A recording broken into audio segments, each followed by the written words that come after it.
It is a report that has been long in coming, and one whose findings were awaited by many. The European Union Election Observation Mission says the IEBC handled the election well, given the circumstances and challenges experienced before the polls, including the little time available to the Commission. Overall, though, the EU Election Observation Mission has found that the IBC was able to retain the electorate's trust throughout the electoral preparations. On election day, we could see that the application of technology was not a success. This was in large part due to the attempt to introduce new electoral technology less than a year and in some cases just months prior to the elections.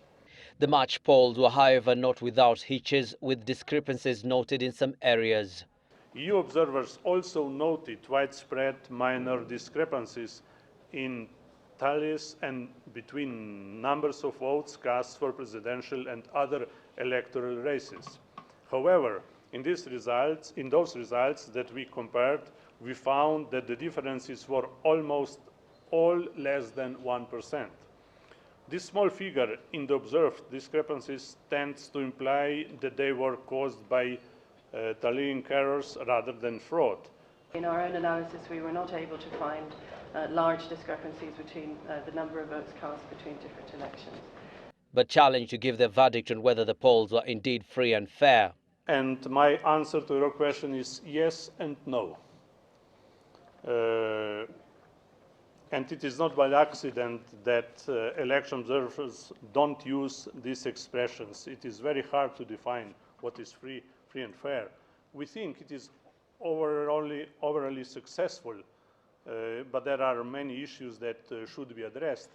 The EU observers in their report note that late amendments to the Elections Act made the pre-election timelines too short and by extension made work for the IEBC and political parties more difficult. It noted that although 14.35 million Kenyans were registered through the biometric voter registration exercise, more than 3 million voters were left out. It wants all eligible voters, including prisoners, registered before the next polls. The European Election Observer Mission noted that some Kenyan communities, including marginalized ones, remain disenfranchised as a result of most of their people not having ID cards. The EU Observer Mission recommended that the tallying of votes exercise be made more transparent. It has recommended that the IEBC's capacity to handle polls be improved, all voter registers be consolidated into one overall register, and that the amount of money spent by candidates and parties be regulated.